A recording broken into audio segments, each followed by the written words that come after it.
नहीं, इनको सुनाना जब हमने तो दोबारा सुन ले। अब रिश्ता जीवन में प्रवेश कर गए, 7 फेरे हो गए, बहुत बढ़िया। लेकिन परमपिता परमात्मा कहते हैं कि जब तक हम अग्नि को हमारे विवाह अधूरा है। अग्नि को साक्षी करते हुए लड़की कहती है कि मैं अपने मायके के अंगने में, माँ बाप के अंगने में पैदा हुई, उन्होंने मुझे पाला पढ़ाया, मैं शादी हो गई और अब मैं पति के अंगने में जाने की तैयारी करती हूँ। लेकिन जाने से पहले मेरे 7 वचन हैं। वो वचन अगर आप मान्य करते हो तो मैं आपके बाएं अंग आऊंगी। तो पहला वचन मांगती है, कहती है कि आप जो भी आप कमाते हैं, तो कितनी बड़ी बात है, जो आपके पास बैंक बैलेंस है, जो आपने प्रॉपर्टी है, जो आप कमाते हैं, आप मुझे सब कुछ बताएंगे, मेरे से कोई छुपाएंगे नहीं। मंजूर है? क्या बोले? क्या? Once more. हाँ, नींद में है अभी। मैं आपके बाएं अंग तभी आऊंगी जब आप मेरे से जीवन में, क्योंकि मैं आपकी सहयोगी बनने जा रही हूँ, आपकी धर्म पत्नी के रूप में मैं होने जा रही हूँ। आपको मेरे 7 वचन मानने पड़ेंगे। तो आप तैयार हैं? तो पहला वचन है कि जो आप कमाते हैं या आपके पास में जो भी बैंक बैलेंस है, जो भी प्रॉपर्टी है, आप मेरे से कोई बात छुपाएंगे नहीं। मंजूर है? थोड़ा सा मंजूर है। कोई बताता ही नहीं सच्चाई बात तो। दूसरा वचन कहती है कि जिस प्रकार से मैं आपके घर वालों का स्वागत करती हूँ, सम्मान करती हूँ, यदि कोई मेरे मायके से कोई भी रिश्तेदार आ जाए तो आप उसी प्रकार से जो है सम्मान करता, जैसे कि आप अपने रिश्तेदारों का सम्मान करते हैं। मंजूर है? ऐसे आप करो। हाँ।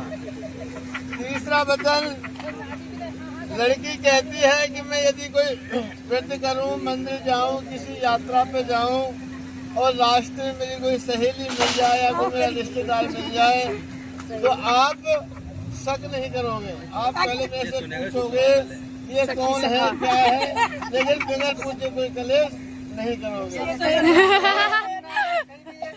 सोच समझ के। चौथा वचन मांगती है कि 4 ऋतुएं होती हैं हमारे जीवन में, और ऋतुओं के हिसाब से आपको मेरी व्यवस्था करनी है, कपड़ों का, खाने का, पीने का, रहने का, क्योंकि हर ऋतु के हिसाब से सर्दी भी है, गर्मी भी है, बारिश भी, इस प्रकार से 4 ऋतु है, और ऋतुओं के हिसाब से आपको मेरी हर चीज का पालन करना है। मंजूर है? ऐसे करो। हाँ। सर्दी में स्वेटर, कोई आदेश है? सारे वचन लड़के के लिए। मेरा आदेश तो सीधा भी बाकी है। वही तो। नहीं, वो काम हो गया। आप सिर्फ बच्चों का ध्यान करना, आपका काम हो गया। लड़की कहती है यदि आप कोई गाड़ी लेते हैं, कोई वाहन लेते हैं, उसमें भी मेरी सहयोगिता करेंगे, क्योंकि मेरी मर्जी पूछेंगे मेरे से, क्योंकि मैं आपकी अर्धांगिनी बन करके आई हूँ, पत्नी के रूप में आई हूँ, मेरे से कोई आप छुपाव नहीं करेंगे। और मंजूर है? 7वां वचन, लड़की कहती है कि आप यदि कोई नशा करते हैं ये बात तुम लोग कहाँ से बोल रहे हैं? या कोई आप के अंदर कोई व्यसन है तो मुझे आज ही बता दिए, क्योंकि हम रिश्ता जीवन में प्रवेश होने जा रहे हैं। अग्नि देवता को साक्षी मानते हुए आप मेरे से कोई चीज छुपाएंगे नहीं। मंजूर है? अभी तो सब कुछ मंजूर है। ताली तो बजा दो। अब लड़की कहती है कि देखो मैंने सब कुछ आपको दिया, लेकिन मेरी भी एक शर्त है। वो शर्त को आप मानोगे तभी मैं आपके बाएं लड़के की भी तो शर्त होनी चाहिए कोई। अब कितने वचन सुनोगे? 7 वचन हो गए, तुम फिर 8वें वचन की तैयारी करने लगे तो सीधा भाई लड़का ध्यान ही नहीं था। तो लड़का कहता है कि भाई मैंने 7 वचनों को माना, अग्नि को साक्षी मानते हुए, लेकिन मेरी भी एक शर्त है, मैं भी एक वचन मांगना चाहता हूँ कि आप देंगे? हाँ जी